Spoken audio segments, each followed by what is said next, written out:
charcoal gelatin out of slime, a water cap, and a balloon. So let me show you how to make it.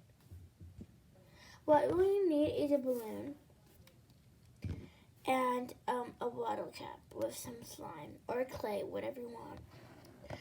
Or you can also use lotion, but I've never tried that before, but I think it would be a little bit messy. So let's get started. So you're going to grab your balloon and you're going to cut the end off, and you are going to put it on the water cap with the slime in.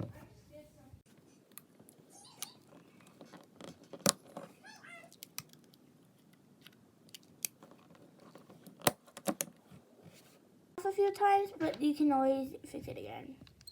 Thank you for watching. Bye!